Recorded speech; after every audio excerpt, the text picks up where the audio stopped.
Tiba-tiba Sirini mimpi sosok yang tinggi banget dan berbulu. Nah, si sosok itu ngomong, "Terima kasih, kamu sudah meminjamkan rahim kamu. Saatnya anak ini saya ambil." Hai, assalamualaikum warahmatullahi wabarakatuh. Terima kasih sudah nonton video ini. Pojoknya gedean deh kayaknya. Oke, skip. Nah, kali ini saya akan membawakan kisah. Saya sebut aja nama gadis ini Rini, karena cerita ini biasalah, seperti biasa di konten ini. Takut bermasalah dengan yang punya kisah, jadi kita cari aman karena di sini hanya untuk belajar dari kisah-kisah mereka, bukan untuk cari masalah dari kisah mereka. Oke, bagaimana? Kali ini saya akan membawakan kisah jadi Sirini ini, ya kan? Nah, Sirini ini punya kisah unik, yaitu seorang seorang wanita sudah bersuami dan mereka itu tinggal di pedesaan. Mereka itu sudah menikah 10 tahun, namun tidak dikaruniai anak. Ketika dikaruniai anak, tiba-tiba anaknya menghilang. Jadi 7 bulan perutnya itu tiba-tiba perutnya kempes, nggak ada isinya sama sekali. Gimana ceritanya?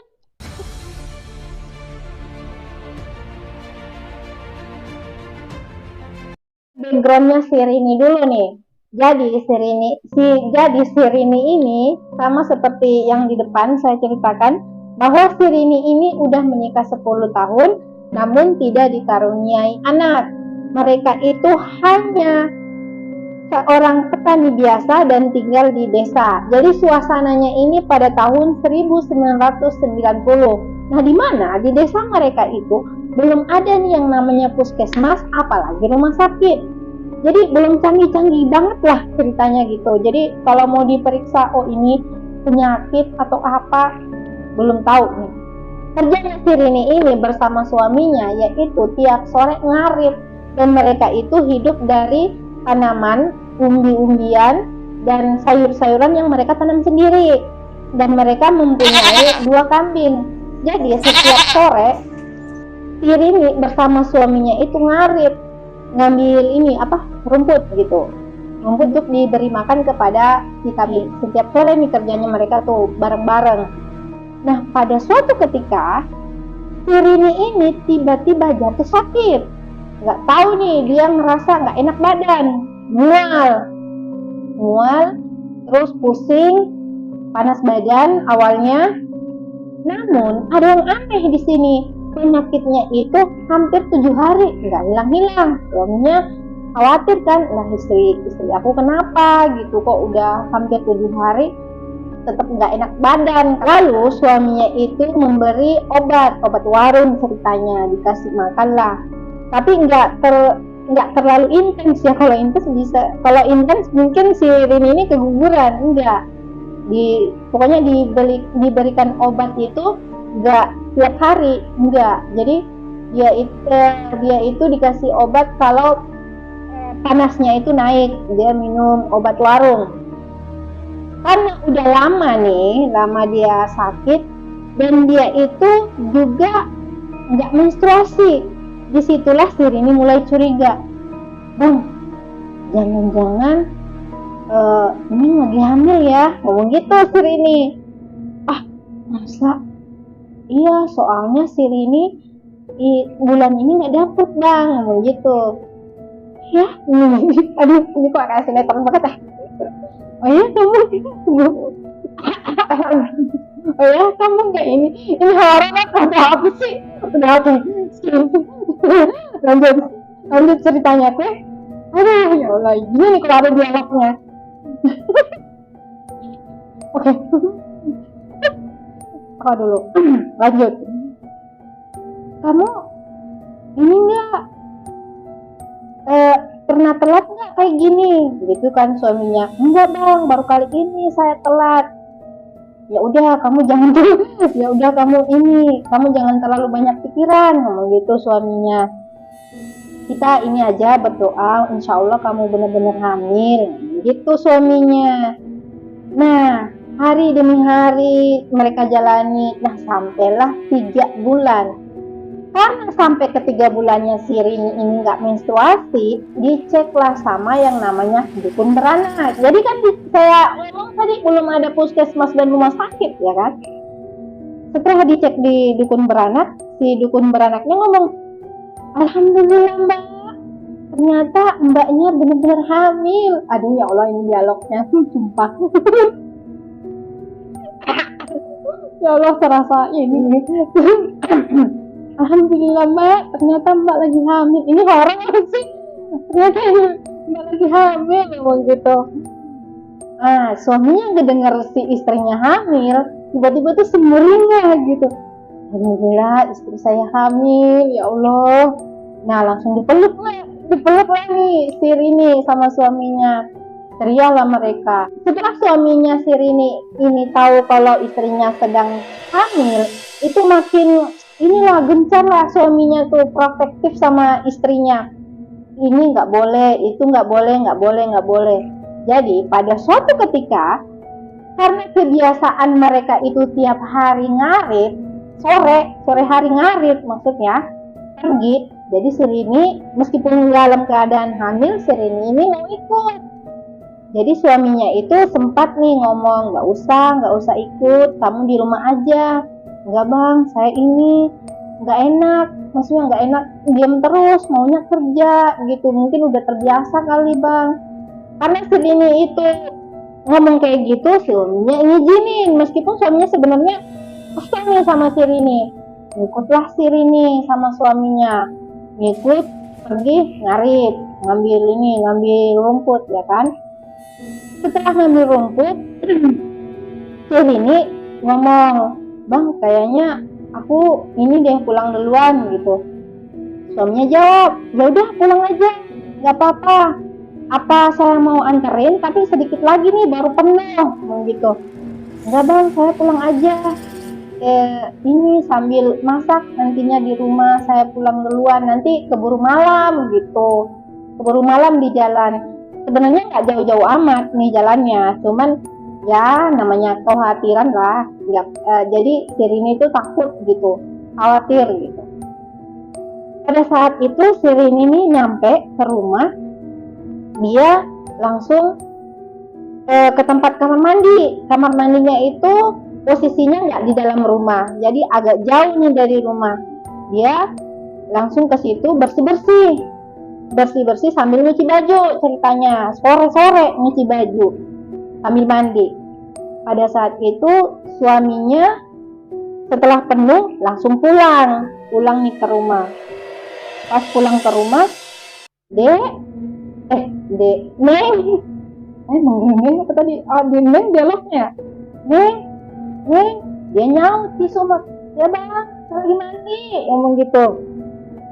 Oh iya, lagi nyuci, sambil nyuci gitu. Tiba-tiba dia ngedenger sesuatu nih yang jatuh di dekatnya dia. Ini ceritanya udah habis maghrib ya, udah agak mau gelap gitu. Ada yang jatuh gitu. Itu kan kamar mandinya ada atapnya gitu. Nah di atap itu yang jatuh, suara jatuh. Jadi ini, itu apa yang jatuh? Kebetulan di situ nggak ada pohon, nggak ada apa gitu, tapi ada yang jatuh di situ. Itu apa yang jatuh? Nah karena si Rini orangnya ini nggak kepoan, jadi dia nggak pengen tahu nih apa. Lanjut aja nyuci dia, lanjut nyuci. Nah habis nyuci dia mandi. Nah setelah mandi dia langsung masuk ke dalam rumah. Tapi tiba-tiba dia ngerasa nggak enak badan. Aduh, kok tiba-tiba perut saya sakit ya, ngomong gitu. Nah ceritanya ini udah 7 bulan umur ininya, perutnya saya lupa cerita. Ceritanya umur perutnya ini udah 7 bulanan. Nah mereka itu sempat ada pembicaraan kalau mereka itu pengen buat acara 7 bulanan. Jadi dia sempat ngomong, bang kalau kita 7 bulanan itu kita undang banyak orang ya. Dari Allah, ini anak pertama yang udah 10 tahun ditunggu. kita undang orang ya. Si ininya suaminya jawab iya. Abang maunya apa, laki-laki atau perempuan? Ya saya sekasihnya aja, apa yang Allah kasih kita terima dengan baik. Ini ceritanya alur mundur ceritanya. Oke, balik lagi nih sama si Rini yang dari nyuci dan mandi tadi. Dia masuk ke dalam kamar dan gak enak badan ceritanya. Aduh bang, kok perut saya sakit ya, kayak mules gitu. Mau ini kali, mau BAB tapi enggak bang, enggak mau BAB tapi kayak rasanya enggak, ngomong gitu. Enggak tahu ini gimana rasanya, saya juga susah ngejelasinnya bang, ngomong gitu si Rini. Loh, kamu emang habis makan apa? Enggak, saya baru pulang narik, nggak ada makan apa-apa, saya baru nyuci sama mandi aja tadi. Si Rini ngejelasinnya kayak gitu kan. Aduh, jangan-jangan anak kita ada kenapa-napa nih gitu. Gak lama dari situ tiba-tiba si Rini teriak gitu, teriak. Nah, sampai-sampai tetangganya itu ngumpul di rumahnya si Rini nih. Assalamualaikum mas, kenapa mas, gitu.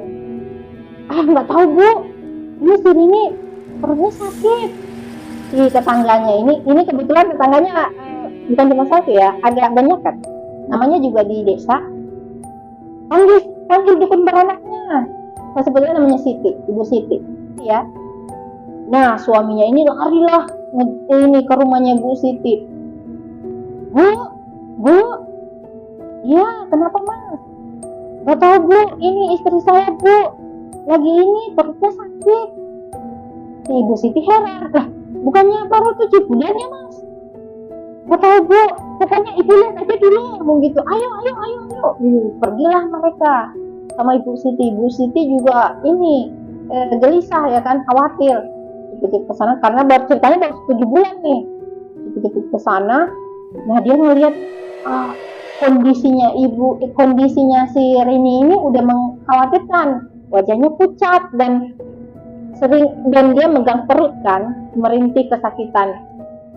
Pas itu, coba ibu periksa dulu, ngomong gitu si Ibu Siti.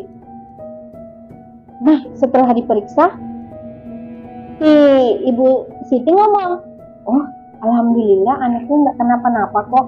Mungkin ini kali si ibunya lagi sakit perut mah atau nggak makan atau gimana, bukan janinnya nih, bukan masalah janinnya, ngomong gitu si Ibu Siti. Nah suaminya mendengar hal itu, alhamdulillah kalau janinnya nggak kenapa-napa, kalau cuma untuk mah mungkin bisa ini makan atau dibuatin air gula. Ya udah dibuatin air gula, dibuatin bubur. Setelah meriksa keadaannya si Rini, si Ibu Siti ini pamit pulang dan suaminya itu mengantarnya ke depan. Ketika di depan si Ibu Siti udah mau ke pagar nih, tiba-tiba si Ibu Siti noleh dan sambil ngomong, si suaminya ini masih denger, awas ya, kamu jangan ganggu anak itu, ngomong gitu Ibu Siti. Suaminya aneh dong ngelihatnya, si Ibu Siti ngobrol sama siapa. Ya udahlah, saya nggak pikiran, terserah dia, kan memikirkan istri saya. Dia langsung ke istrinya dia nih, dia khawatir sama istrinya. Nah pada malam itu tiba-tiba si Rini mimpi sosok yang tinggi banget dan berbulu. Nah si sosok itu ngomong, terima kasih, kamu sudah meminjamkan rahim kamu. Saatnya anak ini saya ambil. Tiba-tiba anak di dalam kandungannya si Rini itu hilang dan perutnya itu rata kayak orang gak hamil sama sekali. Bangun jam 5 pagi, si Rini teriak ya kan, teriak. Suaminya di sampingnya itu kaget. Lah kenapa Rin? Nah tiba-tiba perut saya kelepas, ngomong gitu, kelepas nih. Kok bisa? Gak tahu bang, tadi saya mimpi ada sosok yang menyeramkan dan berbulu. Sosok itu ngomong kalau saya itu hanya dititipi janin, tapi itu anaknya dia, lalu dia ambil kembali. Begitu si sosok ini, Bang. Dia udah saya panggilkan ini dulu Ibu Rini gitu, Ibu Siti, Ibu Rini. Panggilin Ibu Siti jam 5 pagi, cepet-cepet nih. Dan Ibu Siti datang meriksa. Astagfirullahaladzim, ternyata dia sudah mengambil anaknya kembali. Ngomong gitu si Ibu Siti. Mendengar perkataannya Ibu Siti, Rini bersama suaminya itu heran. Nah, Ibu Siti ngomong dengan siapa sih? Siapa juga yang mau nitipin janin? Kayak nggak mudeng gitu, nggak mengerti apa yang Ibu Siti ngomong, dan Ibu Siti nggak mau ngejelasin. Neng, ikhlasin aja ya. Ngomong gitu nih Ibu Siti, ikhlasin aja ya. Insya Allah akan diberikan keturunan kembali. Ngomong gitu. Oke Neng, saya pamit dulu. Ibu Siti langsung pamit. Dia pamit tanpa kata-kata, dia pamit tanpa penjelasan apapun. Dan suaminya si Rini itu nganterin dan nggak tanya juga. Karena kenapa? Makin ditanya makin pusing dia, ya udah, nggak usah ditanya sama sekali. Dan kondisi si Rini ini itu kayak orang sehat, sama sekali nggak ngerasa sakit atau apa segala macam pun nggak ada sama sekali, kayak orang biasa kesehariannya dia gitu. Meskipun si Rini ini nggak merasakan sakit, namun dia itu masih tetap merenungi anaknya yang hilang itu, tiba-tiba hilang. Nah, segitu nih ceritanya si Rini. Namun cerita seperti ini sebenarnya pernah terjadi.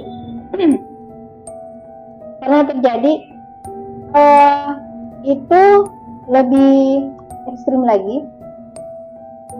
Itu sama usia kandungannya 7 bulan dan dia tiba-tiba hilang juga, namun pindah ke wanita lain. Jadi si tetangganya nih yang hamil, bukan dianya. Pas diperiksa, dicek, jadi ini cerita lain ya, bukan si Rini lagi nih, cerita beda.